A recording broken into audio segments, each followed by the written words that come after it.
The Adventures of Tom Sawyer by Mark Twain. Chapter 9. Tragedy in the Graveyard. At 9:30 that night, Tom and Sid were sent to bed as usual. They said their prayers, and Sid was soon asleep. Tom lay awake and waited in restless impatience. When it seemed to him that it must be nearly daylight, he heard the clock strike 10. This was despair. He would have tossed and fidgeted as his nerves demanded, but he was afraid he might wake Sid, so he lay still and stared up into the dark. Everything was dismally still. By and by, out of the stillness, little, scarcely perceptible noises began to emphasize themselves. The ticking of the clock began to bring itself into notice. Old beams began to crack mysteriously. The stairs creaked faintly. Evidently spirits were abroad. A measured, muffled snore issued from Aunt Polly's chamber, and now the tiresome chirping of a cricket that no human ingenuity could locate began. Next, the ghastly ticking of a death-watch in the wall at the bed's head made Tom shudder. It meant that somebody's days were numbered. Then the howl of a far-off dog rose on the night air and was answered by a fainter howl from a remoter distance. Tom was in an agony. At last he was satisfied that time had ceased and eternity begun. He began to doze in spite of himself. The clock chimed 11, but he did not hear it. And then there came, mingling with his half-formed dreams, a most melancholy caterwauling. The raising of a neighboring window disturbed him. A cry of "Scat, you devil!" and the crash of an empty bottle against the back of his aunt's woodshed brought him wide awake, and a single minute later he was dressed and out of the window and creeping along the roof of the L on all fours. He meowed with caution once or twice as he went, then jumped to the roof of the woodshed and thence to the ground. Huckleberry Finn was there with his dead cat. The boys moved off and disappeared in the gloom. At the end of half an hour they were wading through the tall grass of the graveyard. It was a graveyard of the old-fashioned Western kind. It was on a hill, about 1.5 miles from the village. It had a crazy board fence around it, which leaned inward in places, and outward the rest of the time, but stood upright nowhere. Grass and weeds grew rank over the whole cemetery. All the old graves were sunken in. There was not a tombstone on the place. Round-topped, worm-eaten boards staggered over the graves, leaning for support, and finding none.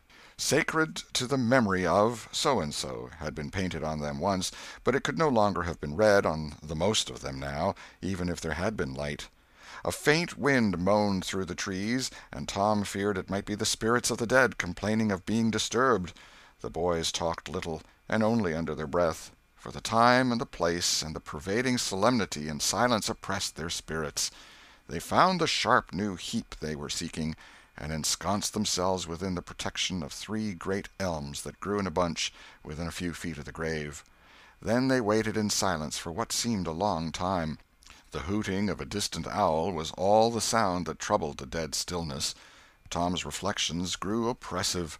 He must force some talk, so he said in a whisper, "Hucky, do you believe the dead people like it for us to be here?" Huckleberry whispered, "I wisht I knowed. It's awful solemn-like, ain't it?" "I bet it is."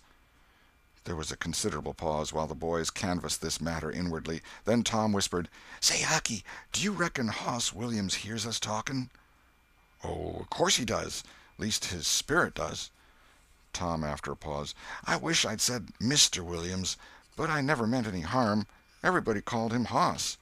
"Well, a body can't be too particular how they talk about these here dead people, Tom." This was a damper, and conversation died again. Presently Tom seized his comrade's arm and said, "Sh! What is it, Tom?" And the two clung together with beating hearts. "Sh! There 'tis again. Didn't you hear it?" "There! Now you hear it." "Lord, Tom, they're coming. They're coming, sure. What'll we do?" "I don't know. Think they'll see us?" "Oh, Tom, they can see in the dark, same as cats. I wisht I hadn't come." "Oh, don't be feared. I don't believe they'll bother us. We ain't doing any harm. If we keep perfectly still, maybe they won't notice us at all." "I'll try to, Tom, but Lord, I'm all a shiver. Listen." The boys bent their heads together and scarcely breathed. A muffled sound of voices floated up from the far end of the graveyard. "Look! See, there!" whispered Tom. "What is it?" "It's devil fire! Oh, Tom, this is awful!" Some vague figures approached through the gloom, swinging an old-fashioned tin lantern that freckled the ground with innumerable little spangles of light. Presently Huckleberry whispered with a shudder: "It's the devil, sure enough. 3 of them. Lordy, Tom, we're goners. Can you pray?" "I'll try, but don't you be afeard. They ain't going to hurt us. Now I lay me down to sleep, Shh! What is it, Huck?" "They're humans. One of 'em is, anyway. One of 'em's old Muff Potter's voice." "No, 'tain't so, is it?" "I bet I know it. Don't you stir nor budge. He ain't sharp enough to notice us. Drunk the same as usual, likely. Blamed old Rip." "All right, I'll keep still. Now they're stuck. Can't find it. Here they come again. Now they're hot. Cold again. Hot again. Red hot. They're pointed right this time. Say, Huck, I know another of them voices. It's Injun Joe." "That's so, that murdering half-breed. I'd druther they was devils a dern sight. What can they be up to?" The whisper died wholly out now, for the 3 men had reached the grave and stood within a few feet of the boys' hiding-place. "Here 'tis," said the third voice, and the owner of it held up the lantern and revealed the face of young Dr. Robinson. Potter and Injun Joe were carrying a hand-barrow with a rope and a couple of shovels on it. They cast down their load and began to open the grave. The doctor put the lantern at the head of the grave and came and sat with his back against one of the elm trees. He was so close the boys could have touched him. "Hurry, men," he said in a low voice. "The moon might come out at any moment." They growled a response and went on digging. For some time there was no noise but the grating sound of the spades discharging their freight of mold and gravel. It was very monotonous. Finally a spade struck upon the coffin with a dull woody accent, and within another minute or two the men had hoisted it out of the ground. They pried off the lid with their shovels, got out the body, and dumped it rudely on the ground. The moon drifted from behind the clouds and exposed the pallid face. The barrow was got ready and the corpse placed on it, covered with a blanket, and bound to its place with a rope. Potter took out a large spring knife and cut off the dangling end of the rope, and then said: "Now the cussed thing's ready, Sawbones, and you'll just out with another 5, or here she stays." "That's the talk," said Injun Joe. "Look here, what does this mean?" said the doctor. "You required your pay in advance, and I've paid you." "Yes, and you've done more than that," said Injun Joe, approaching the doctor, who was now standing. "5 years ago you drove me away from your father's kitchen one night when I come to ask for something to eat, and you said I warn't there for any good, and when I swore I'd get even with you if it took 100 years, your father had me jailed for a vagrant. Did you think I'd forget? The Injun blood ain't in me for nothing. And now I've got you, and you got to settle, you know." He was threatening the doctor, with his fist in his face by this time. The doctor struck out suddenly and stretched the ruffian on the ground. Potter dropped his knife and exclaimed: "Here, now, don't you hit my pard!" And the next moment he was grappled with the doctor, and the two were struggling with might and main, trampling the grass and tearing the ground with their heels. Injun Joe sprang to his feet, his eyes flaming with passion, snatched up Potter's knife, and went creeping, cat-like and snooping, round and round about the combatants, seeking an opportunity. All at once the doctor flung himself free, seized the heavy headboard of William's grave, and felled Potter to the earth with it. And in the same instant the half-breed saw his chance and drove the knife to the hilt in the young man's breast. He reeled and fell partly upon Potter, flooding him with his blood, and in the same moment the clouds blotted out the dreadful spectacle, and the 2 frightened boys went speeding away in the dark. Presently, when the moon emerged again, Injun Joe was standing over the 2 forms, contemplating them. The doctor murmured inarticulately, gave a long gasp or two, and was still. The half-breed muttered: "That score is settled, damn you!" Then he robbed the body, after which he put the fatal knife in Potter's open right hand and sat down on the dismantled coffin. 3, 4, 5 minutes passed, and then Potter began to stir and moan. His hand closed upon the knife. He raised it, glanced at it, and let it fall with a shudder. Then he sat up, pushing the body from him, and gazed at it, and then around him confusedly. His eyes met Joe's. "Lord, how is this, Joe?" he said. "It's a dirty business," said Joe, without moving. "What did you do it for?" I never done it." "Look here, that kind of talk won't wash." Potter trembled and grew white. "I thought I'd got sober. I'd no business to drink tonight, but it's in my head yet, worse'n when we started here. I'm all in a muddle, can't recollect anything of it hardly. Tell me, Joe, honest now, old feller, did I do it? Joe, I never meant to, 'pon my soul and honor, I never meant to, Joe. Tell me how it was, Joe. Oh, it's awful, and him so young and promising." "Why, you two was scuffling, and he fetched you one with the headboard, and you fell flat, and then up you come, all reeling and staggering like, and snatched the knife and jammed it into him, just as he fetched you another awful clip, and here you've laid, as dead as a wedge till now." "Oh, I didn't know what I was doing. I wish I may die this minute if I did. It was all on account of the whiskey, and the excitement, I reckon. I never used a weepon in my life before, Joe. I've fought, but never with weepons. They'll all say that. Joe, don't tell. Say you won't tell, Joe. That's a good feller. I always liked you, Joe, and stood up for you, too. Don't you remember? You won't tell, will you, Joe?" And the poor creature dropped on his knees before the stolid murderer and clasped his appealing hands. "No. You've always been fair and square with me, Muff Potter, and I won't go back on you. There, now, that's as fair as a man can say." "Oh, Joe, you're an angel. I'll bless you for this the longest day I live." And Potter began to cry. "Come, now, that's enough of that. This ain't any time for blubbering. You be off yonder way, and I'll go this. Move now, and don't leave any tracks behind you." Potter started on a trot that quickly increased to a run. The half-breed stood looking after him. He muttered, "If he's as much stunned with the lick and fuddled with the rum as he had the look of being, he won't think of the knife till he's gone so far he'll be afraid to come back after it to such a place by himself, chicken heart." 2 or 3 minutes later, the murdered man, the blanketed corpse, the lidless coffin, and the open grave were under no inspection but the moon's. The stillness was complete again, too. End of Chapter 9.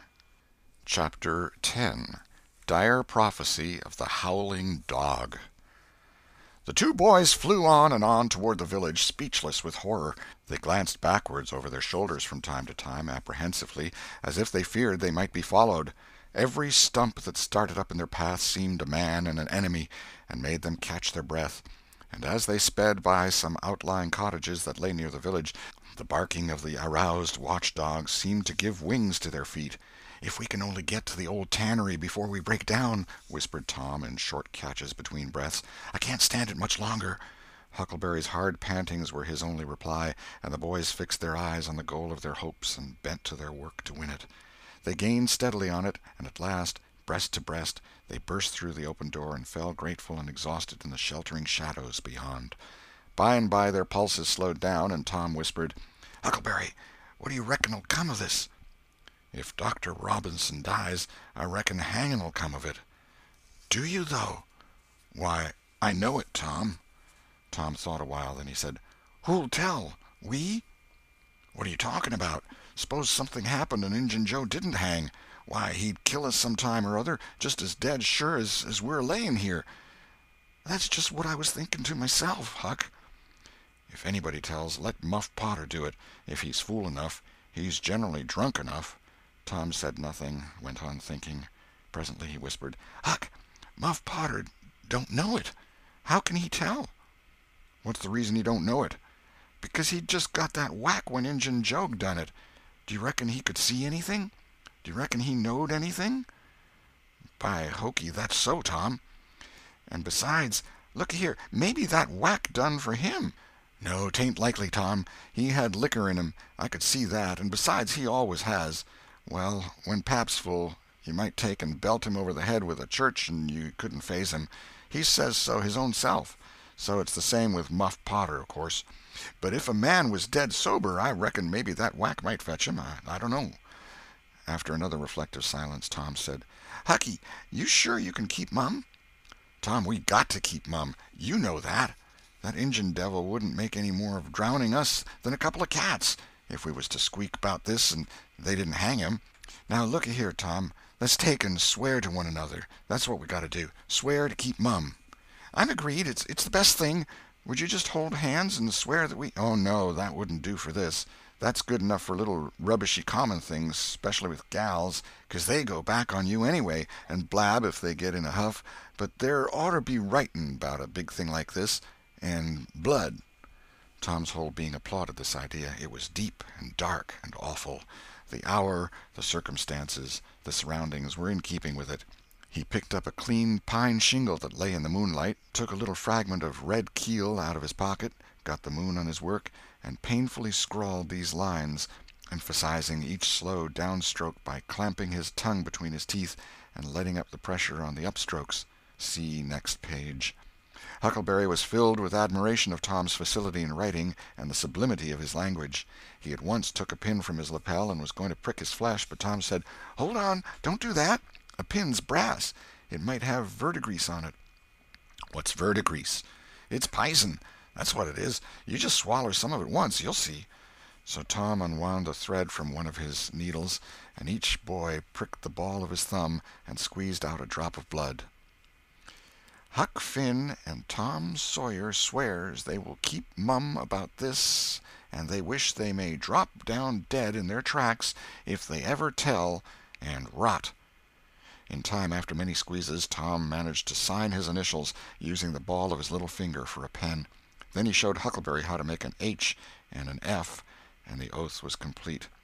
They buried the shingle close to the wall, with some dismal ceremonies and incantations, and the fetters that bound their tongues were considered to be locked and the key thrown away.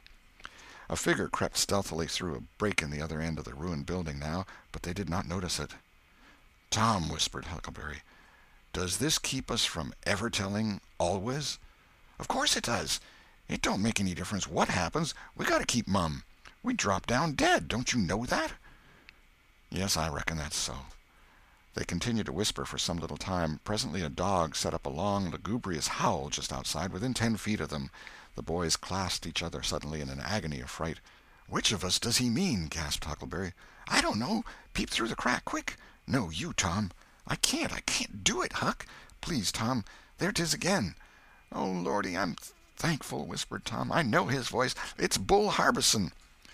Note: if Mr. Harbison had owned a slave named Bull, Tom would have spoken of him as Harbison's Bull, but a son or a dog of that name was Bull Harbison.